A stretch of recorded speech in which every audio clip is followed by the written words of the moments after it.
আজকের এই পূর্বাচল আদর্শ সেবা সংস্থা কর্তৃক আয়োজিত এই ঈদ সামগ্রী বিতরণ অনুষ্ঠানের আজকে আমার সবাই স্নেহের উপস্থিত, যারা আছেন সবাই স্নেহের উপস্থিত।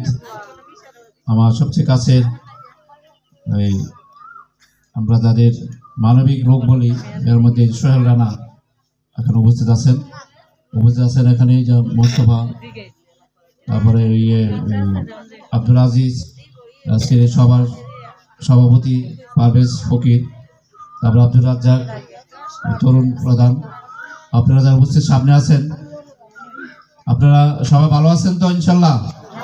আলহামদুলিল্লাহ। যাই হোক, এই ওদের যারা এখানে আয়োজন করছে তাদের জন্য দোয়া করেন। তা প্রতি বছর এই আয়োজনটা করে।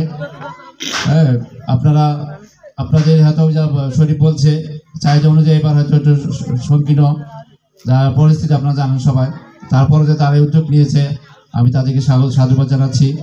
বিশেষ করে এই সংগঠনের যে প্রতিষ্ঠাতা খোকন, সেই অক্লান্ত পরিশ্রমের মাধ্যমে এই সংগঠন নিয়ে এই পর্যন্ত চালিয়ে যাচ্ছে, আমি তাকে ধন্যবাদ জানাই। আর আপনারা যারা আছেন সবাই দোয়া করবেন যারা তারা আগামীতে এইভাবে আপনাদের এই উদ্যোগ অব্যাহত রাখতে পারেন।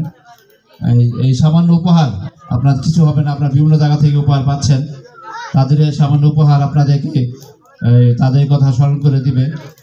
হ্যাঁ, আর আমরা চেষ্টা করি মানুষের সাথে এই সমন্বয় করে মানুষের উপকার করতে। এই সংগঠনগুলো যারা আছে বিভিন্ন সংগঠন তারা করে, এর মধ্যে এই পূর্বাচল আদর্শ সেবা সংস্থা একটা।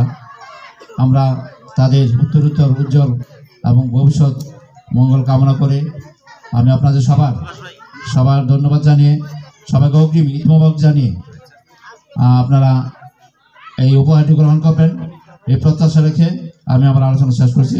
আসসালামু আলাইকুম রহমতুল্লাহ।